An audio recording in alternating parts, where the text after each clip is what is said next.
Guys ये 5 के भी स्टेबलाइज़र जो आप देख रहे हैं इसमें काफ़ी अत्यधिक हमिंग है जो हम दिखा रहे हैं, यानी हाई वोल्टेज का कारण ये है। ये शायद आवाज़ आपको सुनाई पड़ रहा हो।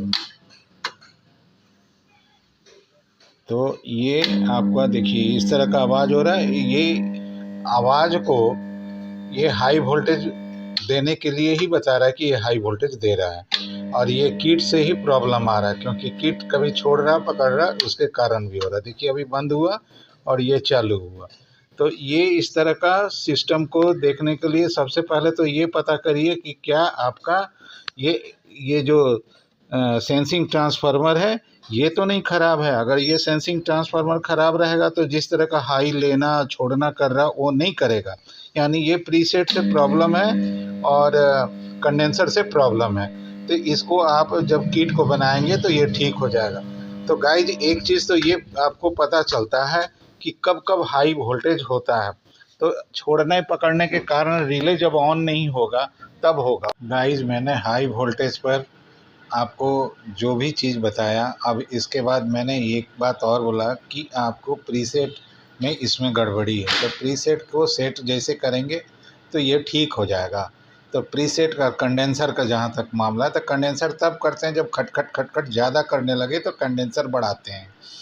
कंडेंसर का वैल्यू बढ़ाते हैं जहाँ पर आप देखते हैं कि 240 का लगा हुआ, 200 माइक्रोफाइड 40 वोल्ट का लगा है, वहाँ 470 लगा देते हैं 220 की जगह।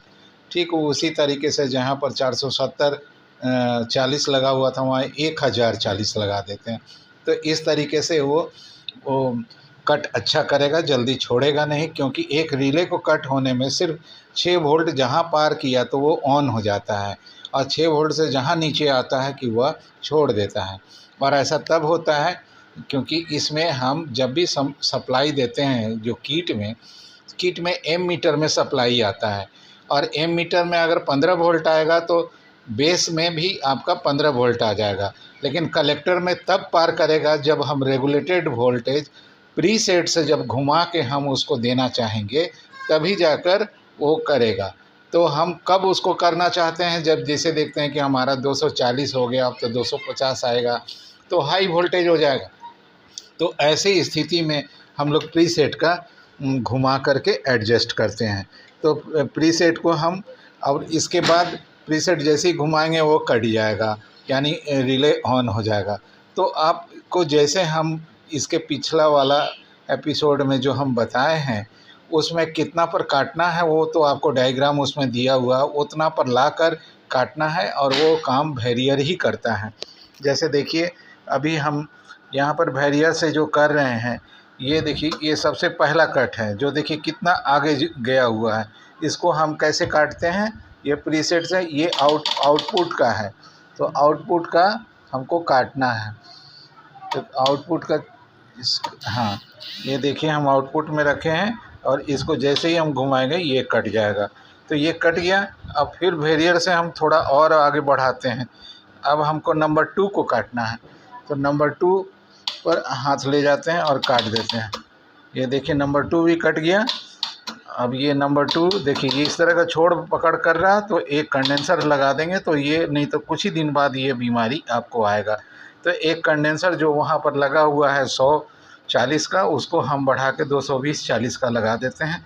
फिर ये भी काम करना सही कर देगा और छोड़ना पकड़ने वाला धंधा नहीं रहेगा। जैसे अभी छोड़ दिया फिर पकड़ लेगा, ये देखिए अभी हो गया। अब इसी तरह इस समय आउटपुट आपका छोड़ चुका है। अब फिर जैसे ही हम बढ़ाएंगे आउटपुट ये फिर से बैक होके काट लेगा। तो गाइज इस तरीके से हम सेटिंग करते हैं जैसा हमारा बताया हुआ है उसके हिसाब से। ये देखिए ये कट गया। तो गाइज ये भी सेटिंग हुआ। आप देखिए यहाँ 3 सेटिंग हो चुका है, ये 3 सेटिंग है। देखिए 1 2 और ये हो गया फिर से 3। अब रिले नंबर 1 जहाँ इनपुट डायरेक्ट आएगा 220 के साथ, अब हमको वहाँ जाना है, तो इसको हम 240 तक ले जाते हैं। और ले जाने के बाद रिले नंबर 1 का हम इसका, ये देखिए यहाँ है प्रीसेट, उसको घुमाते हैं और यहाँ देखते हैं कि क्या हो रहा है। यहाँ देखिएगा ये कट गया और ये 200 पर आ गया और इस वक्त ये 200 से 200 पर चलना शुरू किया। अभी हमारा आउटपुट ऑफ हो चुका है और इस जगह पर फिर आते ही ये हो गया। तो इस तरीके से ये लास्ट हो गया। अभी 250 से ऊपर आया हुआ है इनपुट वोल्टेज और ये आपको 220 दे रहा है। तो अब यहाँ से ये बक सिस्टम काम कर रहा है। तो जब भी हाई वोल्टेज की शिकायत में आए तो ज़्यादातर चांस रहता है कि प्रीसेट वगैरह से हो, लेकिन इसको हम कैसे जानेंगे कि मेरा प्रीसेट ही ठीक करने से ठीक हो जाएगा? तो आपको वेरियर से कम वोल्टेज देकर चेक करना होगा। वेरियर से 150 110 इतना देंगे तो आपको पता चल जाएगा कि हमिंग ज़्यादा आ रहा है। और हम जब प्रीसेट को घुमाते हैं तो एक पॉइंट पर जहाँ पर सेट किया हुआ था वहाँ पर पहले कटता था और अब लास्ट ले जाते हैं तब कटता है। तो ऐसे स्थिति में आपको प्रीसेट पूरा बदल देना चाहिए, क्योंकि रस्टेड होने के कारण ये सब अपना काम करना छोड़ देता है। तो गाइज़, मेरे वीडियो पर आपको बने रहने के लिए बहुत बहुत धन्यवाद। अगर वीडियो अच्छा लगे तो लाइक करना। अब देखिए हमने इसको बैक में ले जाकर काम कर रहे हैं। तो ये देखिए यहाँ हम जो बोले हैं उसको खाली कंडेंसर दे देंगे, एकदम ठीक हो जाएगा। ये थोड़ा बहुत जो हो रहा था वो भी नहीं होगा। ये बाकी सारा चीज़ काम अच्छा कर रहा है। ये देखिए ये सब काम हो रहा है अभी। तो गाइज, बहुत बहुत धन्यवाद मेरे वीडियो को देखने के लिए और लाइक करने के लिए। गाइज, मैंने कहा था कि कंडेंसर लगा दीजिए, इसके बाद ये भी खटखट करना बंद कर देगा। तो मैंने आपको क्या बताया था, 220 का अगर लगा है तो 470 लगा दीजिए। तो उस समय जो आप देखें, अभी मैंने 470 का कंडेंसर एक लगा दिया, दो अभी बड़े बड़े दिख रहे हैं। अब इसके बाद हम जब सेटिंग करेंगे तो देखिएगा आप क्या हो रहा है। ये देखिए हम सेटिंग किए, ये आपका पहला कट होने वाला है। ये पहला कट हुआ, टाइमर में है। टाइमर में थोड़ा सा टाइम लेगा क्योंकि यही सेफ्टी डिवाइस इसके 5 kb में लगा होता है और ये बस कुछ ही सेकंड के अंदर में आपका आएगा। तो अभी एक खट का आवाज़ आपको जो सुनाई पड़ा वो आपका कट चुका है, जो 90 से बना हुआ था उसका। ये देख लीजिए। अभी हम इसको पीछे करते हैं, इससे आपको पता चल जाएगा। देखिए पहला कट हो गया, पहला कट। अब जाके सेकंड रिले कटेगा और पहला रिले छोड़ दिया है जो आउटपुट का था। ये देखिए यहाँ पर फिर आया और यहाँ से फिर से कटेगा।